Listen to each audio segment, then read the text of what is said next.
লকডাউনে আওয়ামী লীগ ইতিহাস সৃষ্টি করেছে, বেশ কিছু অদ্ভুত আবিষ্কার করেছে আওয়ামী লীগ। অপরপক্ষে ছাত্র জনতা এবং বিরোধী দলীয় নেতাকর্মীরা কিছু অদ্ভুত কাণ্ড ঘটিয়েছে, যেগুলো অনেকের কাছে প্রত্যাশিত, অনেকের কাছে অপ্রত্যাশিত। প্রথমে আমরা দেখি আওয়ামী লীগ কি কি অদ্ভুত আবিষ্কার করেছে এবং কি কি ইতিহাস তারা সৃষ্টি করেছে।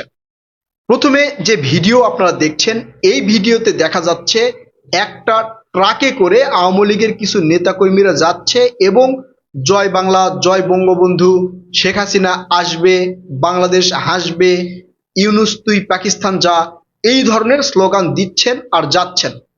তবে তাদেরকে দেখে একদমই মনে হবে না এরা মানুষ। অনেকেই মনে করবেন এরা এলিয়েন অথবা ভিন্ন কোনো জগৎ থেকে তারা এসেছে, আবার অনেকেই ভাবতে পারেন তারা পুতুল বা রোবট। এরা সাদা বস্তা গায়ে জড়িয়ে, মাথায় দুইটা শিং তৈরি করে, চোখ এবং মুখের কাছে ফুটো করে এমন ভাবে পোশাক সৃষ্টি করেছে, তাদেরকে চেনার কোনো উপায় নেই। এটা করার কিছু কারণও আছে, সেগুলো আপনাদেরকে বলছি। কোনোভাবেই এদেরকে চেনা যাচ্ছে না, তবে এদের মুখে বা এদের ওখান থেকে যে সাউন্ডটা আসতেছে সেটা আওয়ামী লীগের স্লোগান। আরেকটা আপনারা দেখেন, এই যে মুখে মাস্ক পরে সামনে আগুন জ্বালিয়েছে, এটাও কিন্তু একটা আওয়ামী লীগের নতুন আবিষ্কার। এখানে দেখবেন দুইটা মাস্ক তারা পড়েছে, ৫-৫-১০ টাকা করে দুইটা মাস্ক তারা পড়েছে। একটা পড়েছে কপালে, আরেকটা পড়েছে মুখে। চোখ ছাড়া অন্য কিছুই দেখা যাচ্ছে না।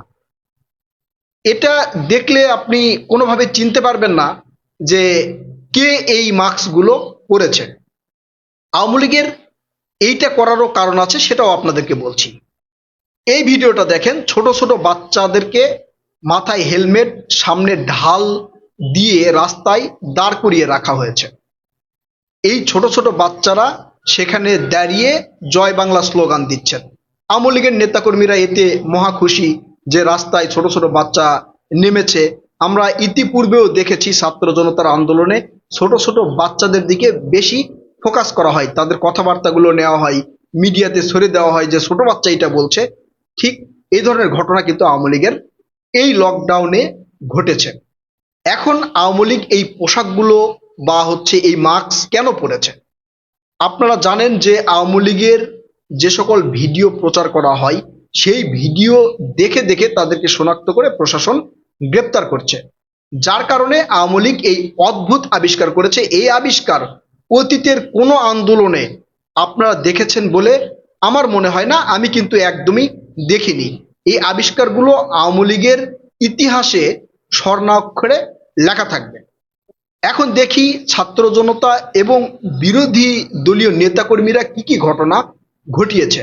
আপনারা যে ভিডিও দেখছেন, এই ভিডিওতে একটা মুরাল ভাঙ্গা হচ্ছে, অর্থাৎ ওয়ালে কিছু ছবি আছে, সেই ছবি থেকে ওই মানুষের যে পিকচার সেগুলো কিন্তু ইট দিয়ে ভাঙ্গা হচ্ছে। এখন এই ইট দিয়ে যার ছবিটা ভাঙছে, এই ছবিগুলো কিসের? এই ছবিটা হচ্ছে ১৯৭১ সালে পাক হানাদার বাহিনী অর্থাৎ পাকিস্তানি সেনাবাহিনী বাংলাদেশ থেকে চলে যাওয়ার সময় বাংলাদেশের সাথে চুক্তি করে যাচ্ছে এবং এই চুক্তিতে তারা যুদ্ধ করবে না, আত্মসমর্পণ করেছে। সেই চুক্তি কিন্তু আপনারা সবাই জানেন, এই ইতিহাসটা আপনারা সবাই জানেন। ঠিক সেই দৃশ্যটা কিন্তু ওখানে ওয়ালে ফুটিয়ে তোলা হয়েছে কারুকার্যের মাধ্যমে। সেইটা তারা ভেঙে ফেলছে। কত বড় নির্বোধ হলে এই কাজটা তারা করতে পারে? এটা কিন্তু আমাদের ইতিহাস, আমাদের সার্বভৌমত্বের সাথে সম্পর্ক। এইটা কিভাবে তারা ভেঙে ফেললো? তারা কি ইতিহাস পড়েছে? আমার মনে হয় না কখনো তারা ইতিহাস পড়েছে। সাংবাদিক তাকে প্রশ্ন করেছিল, আপনি কোন ক্লাসে পড়েন? সে বলেছে, আমি ইন্টারে পড়ি বা ক্লাস 9-এ পড়ি। তারা ইতিহাস পড়েনি যে কোন ছবিটা কি। এরপরে সরারদি উদ্যানে শেখ মুজিবুর রহমান যে ভাষণটা দিয়েছিলেন, সেই ভাষণের কারুকার্য করা আছে, সেখানে শেখ মুজিবুর রহমানের ছবি খোদাই করা আছে। সেই খোদাইকৃত ভাস্কর্য কিন্তু ভেঙে ফেলা হচ্ছে। এটা অনেকেই বলছেন এটা আওয়ামী লীগের মানে প্রাপ্য। আওয়ামী লীগ যদি লকডাউন না ডাকতো তাহলে শেখ মুজিবুর রহমানের যেগুলো ছবি ছিল সেগুলো কিন্তু আর হয়তোবা ভাঙ্গা হতো না, বা ভাঙ্গার সাহস কিন্তু ছাত্র জনতা পেত না।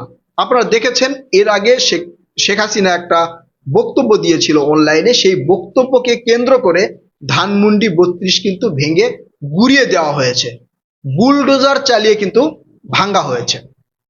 এরপরে আপনারা যেটা দেখছেন এটা হচ্ছে আওয়ামী লীগের কেন্দ্রীয় কার্যালয়।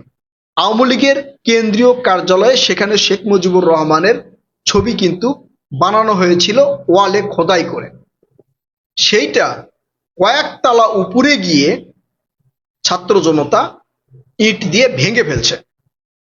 এগুলো অনেকের কাছেই প্রত্যাশিত।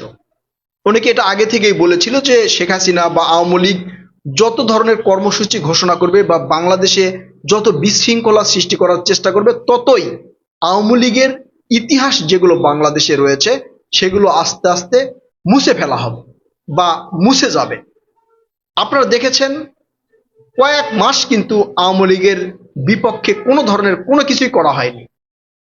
মাঝে মাঝে কোনো একটা দিবসে হয়তো শেখ হাসিনার ছবিতে ডিম ছুঁড়ে মারা হয়েছে, কিন্তু ভাঙ্গাভাঙ্গি আর দেখা গিয়েছিল না। এখন আওয়ামী লীগ যেই নতুন করে কর্মসূচি দেওয়া শুরু করেছে, এই কর্মসূচিগুলোকে কেন্দ্র করে আওয়ামী লীগের যেগুলো স্থাপনা রয়েছে, এমনকি আওয়ামী লীগের যারা পালিয়ে গেছে এমপি মন্ত্রী তাদের বাড়িতেও হামলা হওয়ার সম্ভাবনা রয়েছে। অনেকেই সেগুলো রাগ করে ভাঙচুরও করতে পারেন বলে অনেকেই মনে করছেন। এখন এগুলো যখন ভাঙচুর করা শুরু হবে আওয়ামী লীগের নানা ধরনের কর্মকাণ্ডের কারণে, তখন কিন্তু যারা ভাঙচুর করবে তাদেরকে মব বলে চিহ্নিত করা হবে।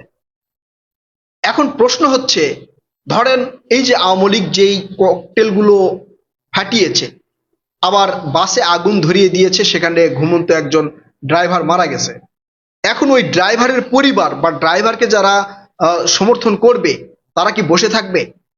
কখনোই বসে থাকবে না। ককটেল বিস্ফোরণের কারণে যদি কেউ মারা যায়, তাহলে একজন মারা গেলে আওয়ামী লীগের যতজন আছে সবার বিরুদ্ধে কিন্তু ব্যবস্থা নেওয়া শুরু হবে। আওয়ামী লীগ যে রাজপথে আর দাঁড়াতে পারবে না, এটা কিন্তু এই লকডাউনে প্রমাণ হয়েছে। তারা অনেক জায়গায় মিছিল করার চেষ্টা করেছে, অবরোধ করেছে, কিন্তু সেটা ক্ষণস্থায়ী, হয়তো 5 মিনিট, হয়তো 10 মিনিট, অথবা কোনো জায়গায় 2 ঘন্টার বেশি কিন্তু দাঁড়াতে পারেনি। সবকিছুই স্বাভাবিক ছিল। দোকানপাট, রাস্তাঘাট, ব্যাংক ব্যালেন্স, তারপরে হচ্ছে বাজার মার্কেট, সবকিছু কিন্তু স্বাভাবিক ছিল। সবাই তাদের কর্মস্থলে নির্দ্বিধায় যেতে পেরেছে, শুধু অনাকাঙ্ক্ষিত কিছু ঘটনা ছাড়া।